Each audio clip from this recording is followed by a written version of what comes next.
CSI బిడ్డలే కాదు, ఆయా సంఘాలకు చెందిన ఎంతమంది బిడ్డలు నన్ను ప్రేమించే బిడ్డలు నాకు ఉన్నారు. ఎందుకంటే ఒకప్పుడు నా కన్న తల్లి ప్రేమ చల్లారిపోయి నా చావు కొరకు ప్రార్థన చేసిన నా జీవితం. అలాంటి ప్రేమలు కొలిపోయినాను. దేవుడు ఇంతమంది నన్ను ప్రేమించే బిడ్డలను దేవుడు నాకు ఇచ్చాడని దేవుడికి స్తోత్రం చేస్తున్నాను. ఈ దినం మీ మధ్యలో బిషప్ గారు చెప్పారు, అభిషేకింప విషయం. అయ్యా, నేను మీ అందరూ ఒక మాట చెప్తాను. నేను త్రోసివేయబడిన వాణ్ణి, నేను పనికిరాని వాణ్ణి.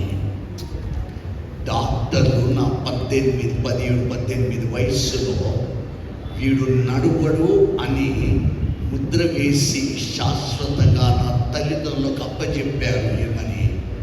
ఇక వీడి జీవితంలో వీడు నడువడు, కాలు పోయాయి అని నా తల్లిదండ్రులకు డాక్టర్లు అప్పచెప్పారు. అలాంటి వ్యక్తిని దేవుడు అద్భుతంగా నడిపించేవాడిగా నన్ను లేపి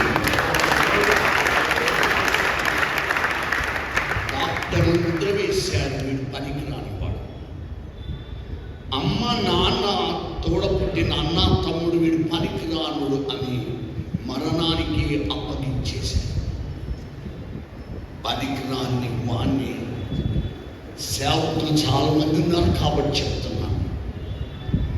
నేను బిషప్గా పోటీ చేసి నలుగురిలో ఎన్నుకోబడిన నేనొక్కడిని.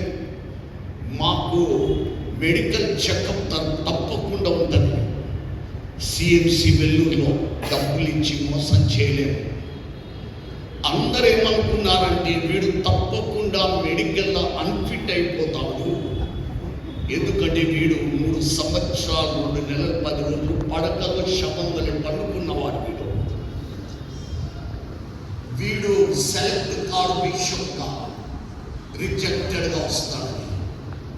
అందరి దృష్టిలో ఆయన రిజెక్టెడ్ ఫెలో. అందరి దృష్టిలో వీడు అయోగ్యుడు. నా బలహీనత, నా అస్వస్థత డాక్టర్లు అందరూ ముద్రలు వేసిన ముద్రలకు. కానీ అందరికీ పనికి రాకపోయినా నేను ఒక్కడికి పనికొచ్చాను. అది యేసయ్య.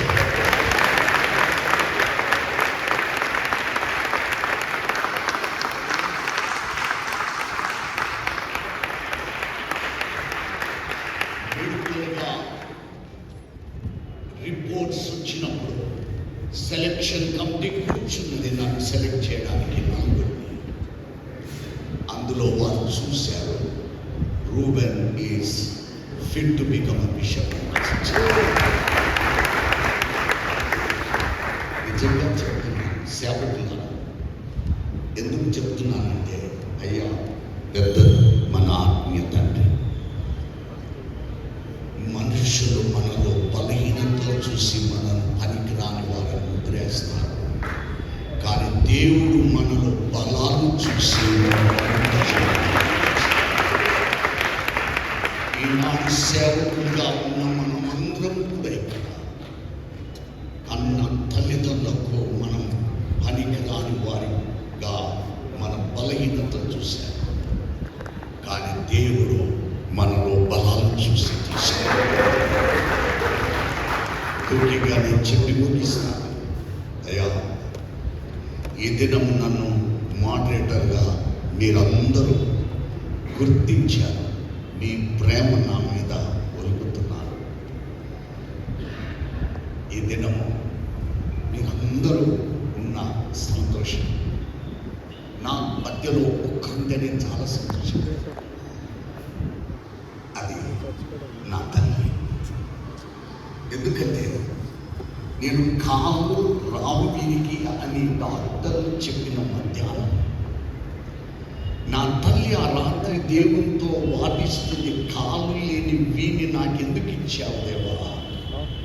మోసిన నేను ఎందుకు మోసాను ఇలాంటి కొడుకు? నేను దేవుడు హబక్కూకు 3:19 నా తల్లికి వాగ్దానంగా ఇచ్చాడు. లేని కాలం వంటి కాలం ఇస్తాడు. అతన్ని గొప్ప చేసి ఉన్నతమైన స్థలంలో నడిపిస్తున్నాను. అమ్మకు దేవుడు వాగ్దానం ఇచ్చాడు, అది కొడుకు జీవితంలో నెరవేర్చాడు. ఈ దినం నేను ఆ ఉన్నతమైన స్థలం మీద అమ్మ ప్రభు దగ్గరికి వెళ్ళిపోయింది చూసాను. కానీ పరలోకం చూస్తుందని నేను సంతోషిస్తున్నాను. ఈ దినం చివరిగా నేను ఒకటే చెప్పి మీ అందరూ మాట్లాడేట్టుగా చూస్తున్నాను. దేవుని కృప వల్ల అంతకంటే ఎత్తైన శిఖరాలపైకి దేవుడు నన్ను ఎక్కించాడు. ఫాదర్ గారు ఓపి ఎన్నుకోవడానికి 133 కార్డినల్స్ కలిసి ఎన్నుకుంటారు. అది రోమన్ క్యాథలిక్ వారికి. ప్రొటెస్టెంట్ సంఘానికి ఆర్చ్ బిషప్ ఆఫ్ క్యాంటర్బరీని 42 మంది ప్రైమేట్స్ ఎన్నుకుంటారు. 42 ప్రైమేట్స్. ఆ 42 ప్రైమేట్స్ ప్రపంచమంతట్లో 42 మంది. ఆ 42 మందిలో దేవుడు నన్ను అడిగాడు.